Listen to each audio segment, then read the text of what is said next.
I dare you to choose me. Maya's hand trembled on the dagger, but her voice didn't. Around the table, two of her colleagues sat frozen. Because you don't challenge the boss. Not in a normal office, and definitely not when you work for the Korean Mafia. Her boss tilted his head, studying her like she was a puzzle he was deciding whether to solve or destroy. You realize what you're actually asking for? She did. 3 hours ago, she would have called herself insane. But 3 hours ago, she didn't know the real rules of the game they were about to play. Before we dive in, quick favor. My dad bet me I couldn't hit 1,000 subscribers by tomorrow. He thinks I'm dreaming too big. If you're hooked on, smash that subscribe button and prove him wrong. Fire. Drop a comment. Where are you watching from? Your bed? A cafe? Let me know. Alright, back to the story. The office occupied the top 3 floors of a building in Seoul's Gangnam district. From the outside, it looked like any other corporate headquarters. Glass, steel, expensive minimalism. Investment consulting, the sign read. Portfolio management. Wealth optimization. All true, technically. Also true. The money being managed came from sources that would never appear in quarterly reports. Jinwoo Park ran the operation with the kind of efficiency that made people disappear when they became problems. Not violently, necessarily. Just efficiently. He'd inherited the business from his father, who'd learned the hard way that operating in shadows meant looking pristine in the light. Maya had been working there for 8 months. Her desk sat in the analysis department, surrounded by spreadsheets and market reports that mostly served as decoration. The real work happened in meetings she wasn't invited to, in conversations that stopped when she walked past. She'd gotten good at seeming unremarkable. Beside her sat Lucas, a Korean-American who'd transferred from the New York office 6 months ago. He had that effortless charm that made clients trust him, which was exactly why Jinwoo kept him around. Lucas could sell anything to anyone, and in their world, that meant cleaning money, so thoroughly it came out sparkling. Then there was Yuki, Japanese, brilliant with numbers, and utterly terrified of their boss. She'd been there 3 years, longer than most people lasted. Survival meant keeping your head down and your mouth shut, and Yuki had mastered both. Friday nights, the office usually emptied by 7. But Jinwoo had asked the 3 of them to stay late, said he wanted to discuss the Chen account. The Chens were shipping magnates with ties to every port between Busan and Bangkok, and their account represented millions in fees that couldn't be questioned too closely. When Jinwoo walked into the conference room at 8:30, he wasn't carrying files. He was carrying a knife. Not just any knife. A traditional Korean dagger with a curved blade and an ornate handle that probably cost more than Maya's annual salary. He set it on the glass table between them with a soft click that seemed louder than it should have. The Chen deal closes Monday, Jinwoo said, loosening his tie. His suit probably cost $10,000. Everything about him screamed money and danger in equal measure. We've been working hard. Too hard, maybe. I thought we could relax. Lucas glanced at Maya. She kept her expression neutral, but her pulse kicked up. This wasn't normal. Jinwoo didn't do casual. He didn't relax. Every action he took served a purpose, and they were about to find out what this one was. Truth or dare, Jinwoo continued, settling into his chair at the head of the table. His eyes, dark, calculating, swept across the 3 of them. Simple game. We spin the knife. Whoever it points to chooses truth or dare from whoever spun it. We keep playing until someone refuses. The fluorescent lights hummed.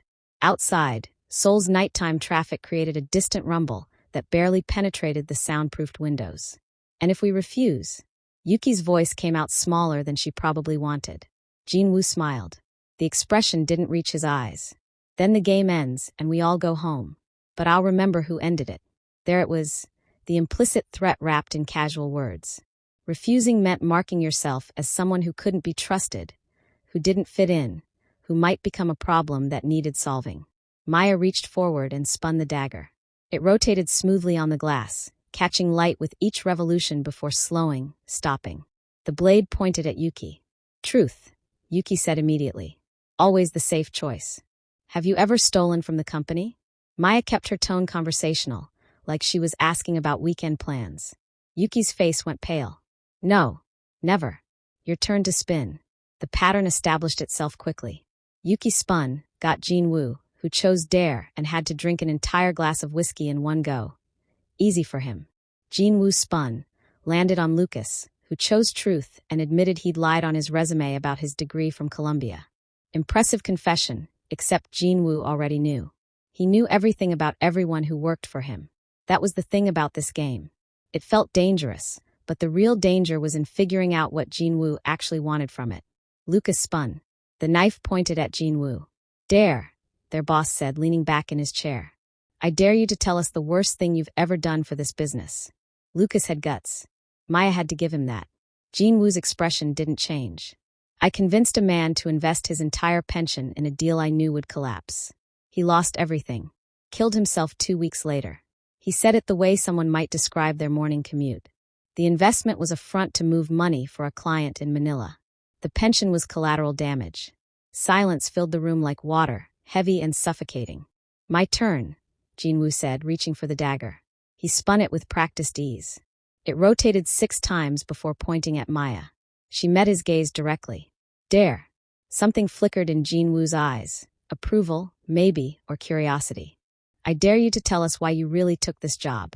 That wasn't how the game worked. Dares were actions, not confessions. But nobody corrected him, because correcting Jinwoo was a good way to find yourself reassigned to a position that didn't exist. "Money," Maya said simply. "Same reason everyone's here." Boring answer. Jinwoo stood, walked to the window overlooking the city.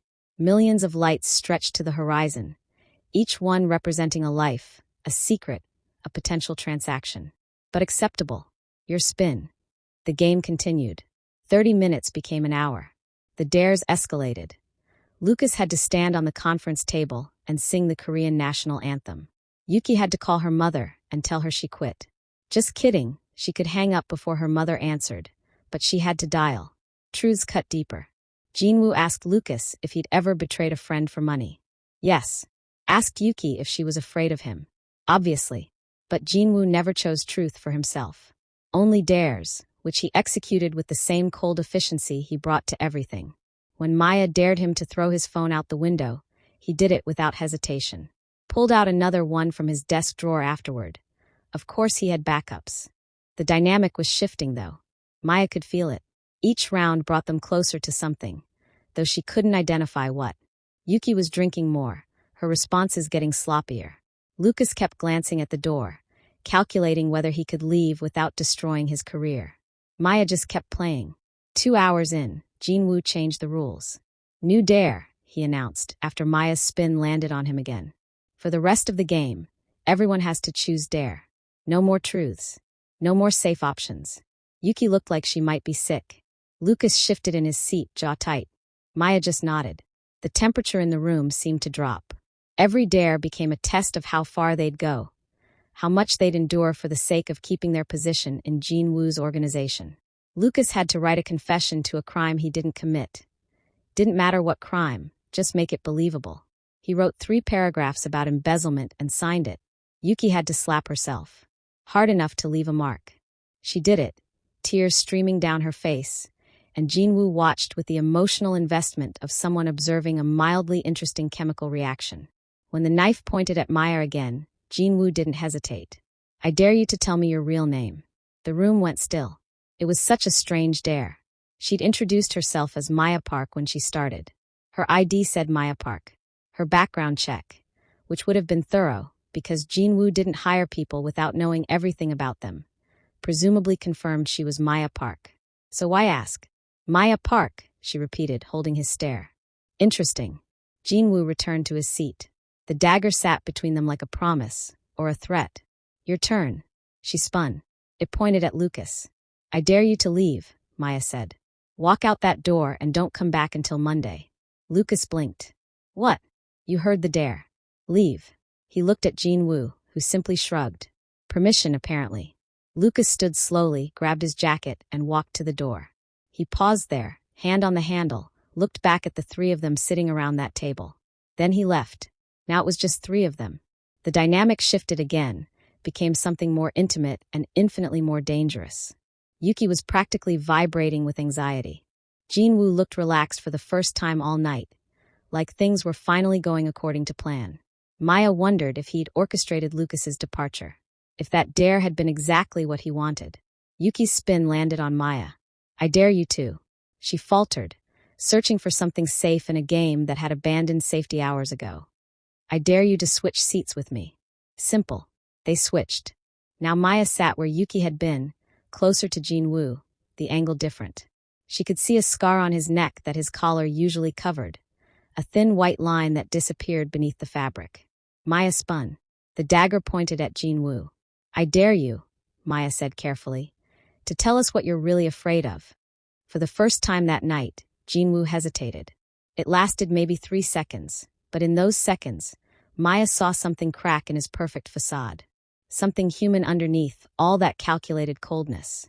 Irrelevance, he finally said. Becoming unnecessary. Being forgotten. Yuki made a small sound, like she couldn't believe he'd actually answered honestly. Jinwoo spun. Yuki, go home, he told her. Wasn't even phrased as a dare, just a command. This game is done for you. Yuki didn't argue. She grabbed her things and practically ran for the door, heels clicking against the polished floor until the sound faded completely.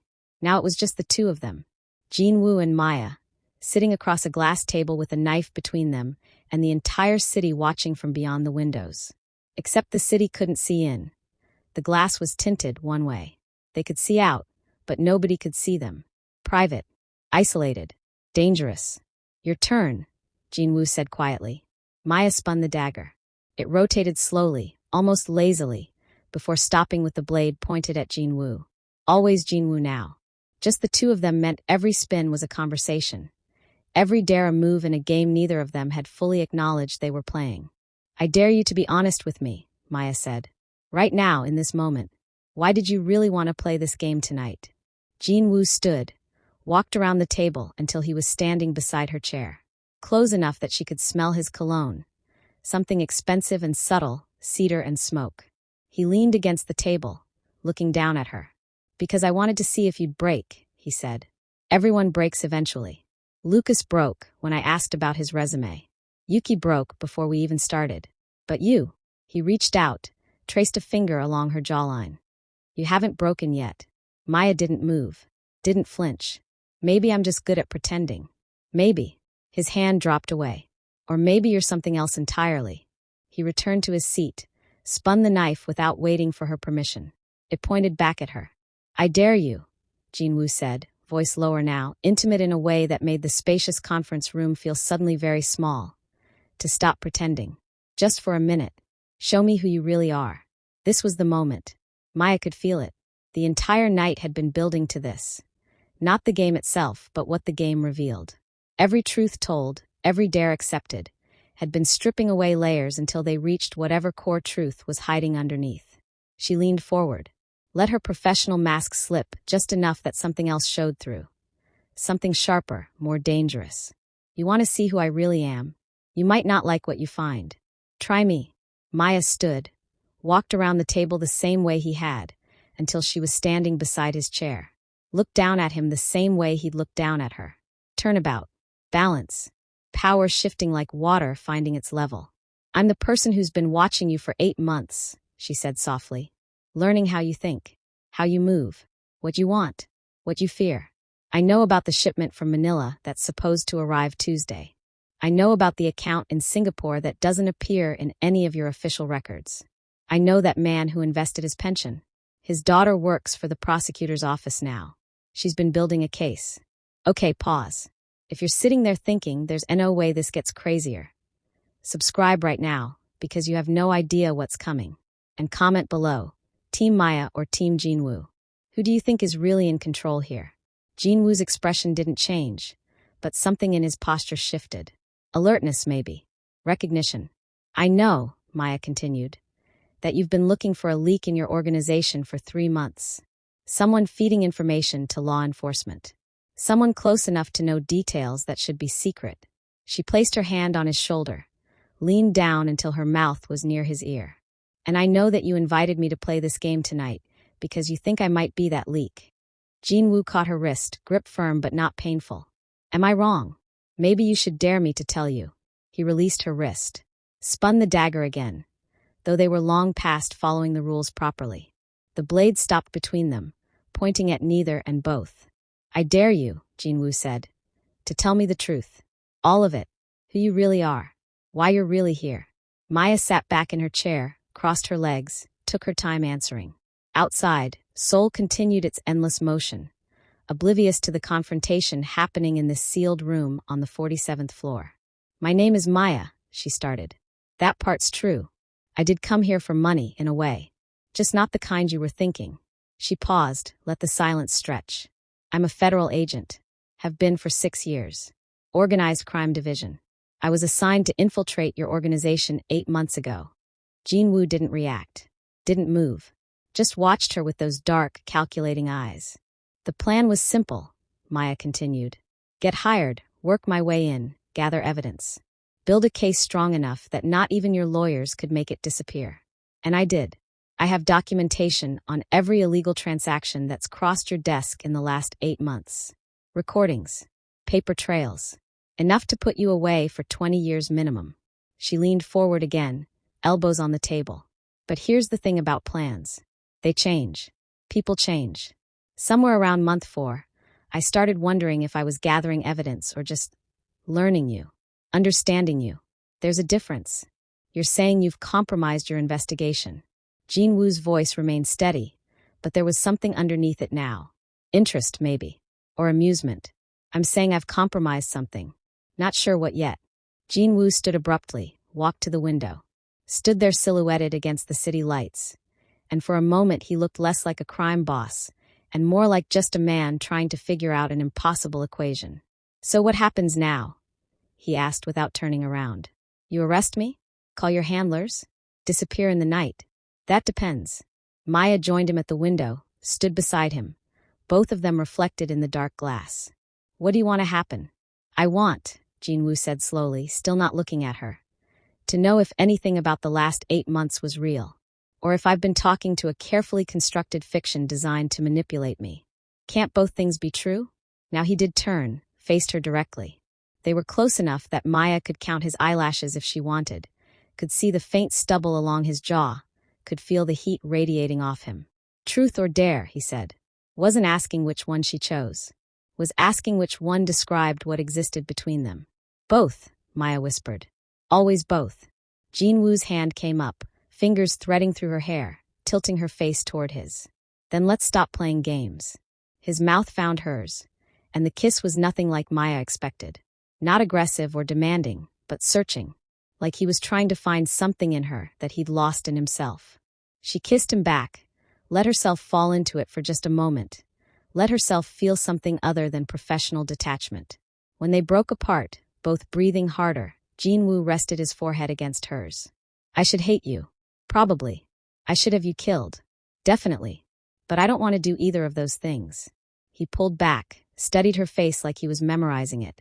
What does that make me? Human, Maya said. Just human. They ended up sitting on the floor, backs against the glass window. The city spread out below them like a promise or a threat. The dagger lay forgotten on the conference table. This wasn't about the game anymore.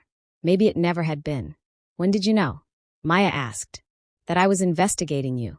Jin-woo smiled slightly. The second day you worked here. You were good, but not perfect.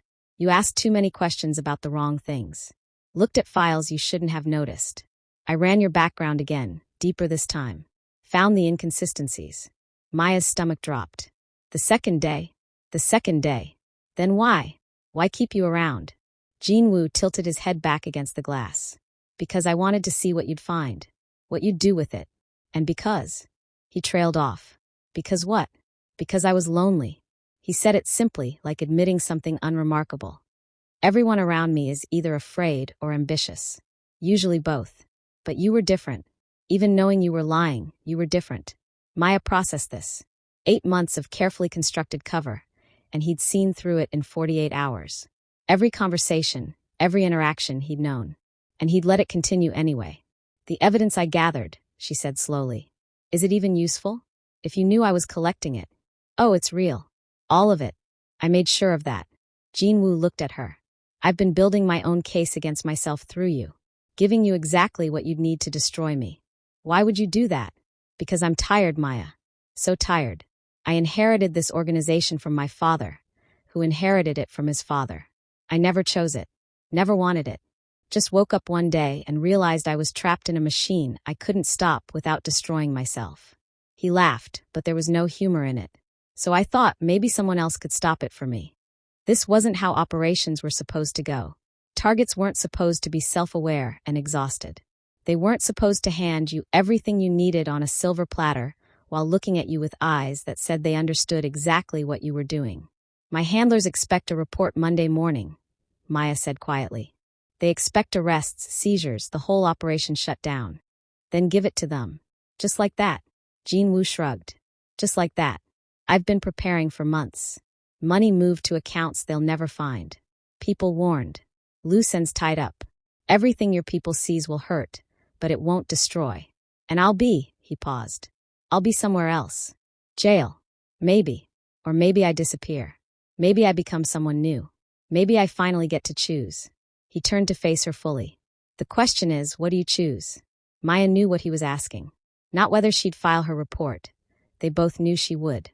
But what version of events she'd include. Whether she'd mention the conversation they'd had tonight. Whether she'd give him warning, time to run. A head start on whatever life he was planning to build in the ashes of this one. I should bring you in right now, she said. You should. Everything I've worked for, everything I've built, this case could make my career. It could. But, Jinwoo reached out, took her hand. His fingers were warm, steady. But you're wondering if ending someone else's life is worth building your own on. You're wondering if the person I am in your reports is the same person sitting here with you. You're wondering if justice is really justice when the person you're prosecuting wanted to be caught. He was right. Maya hated that he was right. I have until Monday, she said finally. Let's play one more round. Jinwoo raised an eyebrow. Truth or dare? Something like that. Maya stood, pulled him up with her. I dare you to spend the weekend with me. Not the boss version of you. Not the criminal mastermind or the organization heir. Just you. Whoever that is. And at the end of it, I'll decide what to put in my report. That's not how investigations work. I don't care. Jinwoo studied her for a long moment, searching for something, sincerity, maybe, or a trick. Whatever he found seemed to satisfy him, because he nodded. Okay, but I get a dare too. Which is, I dare you to be honest. For the whole weekend. No agent, no role, no mission. Just Maya, whoever she is underneath all that training. She should refuse. Should call her handlers, bring in backup. End this before it became something she couldn't control. But Maya had been following rules her entire life, and look where it got her. Standing in an empty office playing truth or dare with the man she was supposed to destroy. Deal, she said. They left the office together. Didn't discuss where they were going, just ended up at Jinwoo's apartment. A penthouse in Gangnam that was somehow both luxurious and impersonal. Expensive furniture that looked barely used. Art on the walls that seemed chosen by a decorator. Everything perfect and nothing personal. I don't actually live here, Jinwoo admitted, setting his keys on the counter. I mean, technically I do. But it's not home. Don't think I've ever had one of those. Maya explored while he made coffee. Found a bedroom with a bed that looked slept in maybe twice. A closet full of suits that probably cost more than her annual salary. A bathroom with counters so clean they might have never been touched. In the study, she found something different. Books actually read, spines cracked. A desk with papers scattered across it. Not business documents, but something else. She picked one up, realized it was poetry.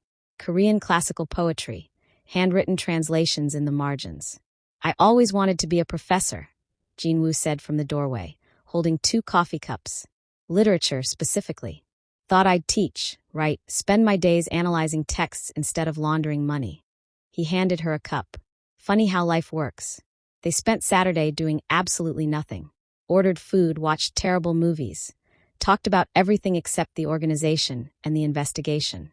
Jinwoo told her about his mother, who died when he was 12. About how he'd wanted to run away 100 times, but never did because responsibility and duty were drilled into him deeper than bone. Maya told him about growing up in a small town, about her father who'd been a cop, about why she'd joined the force. I wanted to fix things, she said. Thought if I just worked hard enough, followed the rules perfectly enough, I could make everything right. How's that working out? Still figuring it out. Sunday morning, they drove to the coast. Walked along a beach that was empty because it was November and freezing. Jinwoo looked different in jeans and a sweater, hair messed up by the wind. Looked younger. Looked free. What will you do? Maya asked. If you really leave all this behind? I don't know. Teach maybe. Right. Be boring. He picked up a stone, threw it into the water. Probably get restless after a month and hate it, but at least I'll have chosen it. And if they find you, then they find me. But I'll have had a month or a year or however long it lasts. He looked at her. What about you? What do you choose? Maya didn't answer. Couldn't answer, because she didn't know yet. They drove back to Seoul Sunday evening. Didn't talk much. The weekend was ending, and with it, whatever strange bubble they'd existed in. Reality was waiting, reports to file, decisions to make, consequences to face. Jinwoo pulled up outside her apartment building. Left the engine running. Neither of them moved to get out. Tomorrow morning, Maya said finally. I file my report. I know. It'll include everything. All the evidence I've gathered. I know that too. But I won't include this weekend. Won't mention that you knew who I was. Won't mention any of what you told me. She looked at him. That gives you tonight. Head start. Maybe 12 hours before warrants are issued. Jinwoo's jaw tightened. Maya, don't thank me. Don't apologize. Just. She reached for the door handle. Just don't get caught right away, okay? Give yourself some time. She was halfway out of the car when Jinwoo caught her wrist. Pulled her back. Kissed her hard and desperate, like he was trying to memorize the taste of her, the feel of her, everything about this moment. When he pulled away, his voice was rough. Come with me. Maya's heart stuttered. What? Come with me. Leave it all behind. We'll both choose. He cupped her face in his hands. We'll both be free.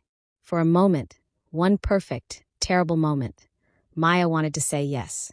Wanted to throw everything away for the possibility of something real with someone who understood what it meant to be trapped by choices you never made. But she'd spent her entire life being the person who did the right thing, who followed rules, who fixed things. I can't, she whispered. I'm sorry. I can't. Jinwoo's hands dropped. He didn't argue, didn't try to convince her. Just nodded, like he'd expected that answer all along. Maya got out of the car. Stood on the sidewalk watching as Jinwoo drove away, taillights disappearing into Seoul's endless traffic. She went upstairs, sat at her desk, opened her laptop and stared at the blank report template she'd been filling in for months. And then she started typing. Monday morning, Maya walked into the federal building at 8 a.m. sharp. Her report was complete, thorough, damning. She handed it to her supervisor, who read it with increasing satisfaction. This is incredible work, he said. Agent Park, this is career-making. We'll have warrants issued within the hour. Thank you, sir. You spent 8 months building this case. That takes dedication. Yes, sir. She left his office, went to the bathroom, locked herself in a stall and leaned against the door, breathing hard. 12 hours she'd given Jinwoo. It was now 13. By noon, the raids had started. They hit the office, Jinwoo's apartment, 3 warehouse locations. Found evidence exactly where Maya said it would be. Arrested 17 people. Jinwoo wasn't among them. He must have gotten tipped off, her supervisor said, frustrated. We'll find him. Issue alerts at all airports, borders. I'm sure we will, sir, Maya said. But she wasn't sure. Wasn't sure of anything anymore. That night, alone in her apartment, Maya found an envelope that hadn't been there that morning. No postage, no return address. Just her name written in handwriting she recognized. Inside was a single piece of paper. A poem, handwritten. Korean classical style, but the translation written below in English. In the game we played with truth and daring, I chose you, though I knew the cost. Thank you for the weekend where I wasn't lost. Thank you for the choice you made while caring. And below that, in smaller letters, I'll think of you in my boring new life. J. Maya read it 17 times. Then she folded it carefully, put it in her desk drawer, and locked it. Went to bed knowing she'd made the right choice. Pretty sure she'd made the right choice. Hoping she'd made the right choice. 3 months later, Maya was promoted. Her supervisor called her into his office, beaming. We want you to head up a new task force. Bigger cases. More responsibility. Thank you, sir. I'm honored. You've earned it. The Park case was excellent work, even if the main target got away. He pulled out a file. Which brings me to your first assignment. We've been tracking a new player in the organized crime scene. Very careful, very smart. But we think we have a way in. He slid a photo across the desk. Maya's blood went cold. It wasn't Jin Woo, but it was someone she'd seen before. In the office, talking to Jin Woo, someone who'd supposedly been arrested in the raids. Except clearly they hadn't been. His name is Chun, her supervisor continued. And our intelligence suggests he's taken over Park's operation. Restructured it. Made it harder to trace. We need someone who knows how these organizations work from the inside. Maya stared at the photo. At Chen's face. At the folder that would contain details of this new operation that was supposedly different, but probably wasn't. And suddenly she understood. The weekend. The confession. The poetry and the empty apartment and the way Jin Woo had given her everything she needed. He'd been setting up his replacement. Making sure the organization continued without him. Using her investigation to clear out the parts that didn't work and strengthen what remained. And she'd helped him do it. Agent Park. Her supervisor looked concerned. Are you all right? Maya closed the folder. Yes, sir. Just thinking through the approach. Take the file. Review it. We'll brief the team next week. She took the file. Walked back to her desk. Opened it and started reading, and with each page, the truth became clearer. Jin Woo hadn't been tired. Hadn't been looking for escape. He'd been looking for a way to evolve the operation into something untouchable. And he'd used her. Used her investigation, her evidence, her feelings to do it. The poem. The confession. The weekend where he'd seemed vulnerable and human and lost. All of it had been one more dare in a game she'd never stopped playing. That night, Maya went home and pulled out the poem from her desk drawer. Read it again with new eyes. Saw what she'd missed before. The way certain letters were just slightly darker than others. She circled them. They spelled, "Thank you for the perfect alibi." Maya sat there for a long time, holding the poem, feeling something crack inside her chest. Then she started laughing. Because it was brilliant. Evil and manipulative and absolutely brilliant. And because somewhere out there, Jin Woo was probably laughing too. Living his boring new life, teaching literature maybe, writing poetry. Free and clear while the organization he'd rebuilt continued without him. Using the evidence she'd gathered. Following the restructure she'd helped plan, without even knowing it. Maya had thought she was playing truth or dare with the Korean Mafia. Turned out, she'd been playing a completely different game. One where he'd been 3 moves ahead since the beginning. Since that second day, when he'd figured out who she really was and decided how to use her. She'd given him 12 hours to run. He'd taken them and built an empire. 6 months later, Maya still ran the task force. Still investigated Chun and the organization that definitely wasn't connected to Jin Woo Park anymore. Except it absolutely was. She knew it. Chun probably knew she knew it. But she couldn't prove it. Sometimes late at night, Maya wondered if she should have said yes when Jin Woo asked her to run away with him. If that had been real, or just another move in the game. If anything between them had been real. Probably not. Probably the whole thing had been manipulation from start to finish. But sometimes, in the quiet moments when she was alone with her thoughts, Maya thought about that weekend. About the beach and the poetry and the way Jin Woo had looked at her like she was the only real thing in his carefully constructed world. And she thought maybe some of it had been real. Or maybe that was just what he wanted her to think. Truth or dare. She still didn't know which one she'd chosen. But the game, it seemed, was far from over. So she thought she was investigating him. But he was 3 steps ahead the entire time. If that twist just broke your brain, smash that like button and subscribe, because I've got more stories that'll make you question everything. And here's my question for you. Was any of it real between them? Or was she just a pawn from day one? Drop your theory in the comments. I want to know if you think that weekend meant something, or if Jin Woo played her from the very beginning. See you in the next one.